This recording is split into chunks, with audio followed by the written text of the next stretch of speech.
Nicole's Coastal Boutique is being promoted as a coastal-inspired fashion brand with big discounts and a strong emotional backstory.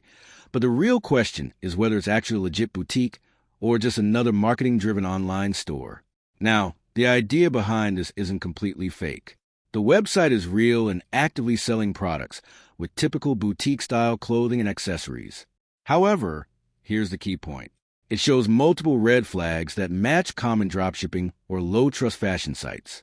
There are some surface positives. The store presents a clean, aesthetic website lifestyle branding, coastal/Nantucket vibe, product variety with customer reviews, guarantees like free shipping and refunds. But these are standard elements used to build trust quickly. There are several concerns. First, extreme discounting. Products are often marked down from very high original prices, e.g. $300, $60, which is a classic tactic to create perceived value. Second, urgency plus story marketing. The site pushes a revival sale/emotional survival story, which is commonly used in scam-style boutiques to drive impulse buying. Third, low trust rating. Independent analysis labels the site as suspicious or dubious, indicating potential risk. Fourth, generic product patterns.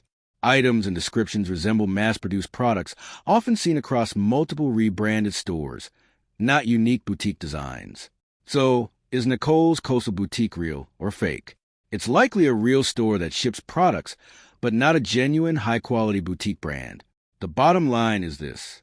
Nicole's Coastal Boutique shows strong signs of a dropshipping style or marketing-heavy store, especially with its heavy discounts, emotional sales tactics, and low independent trust.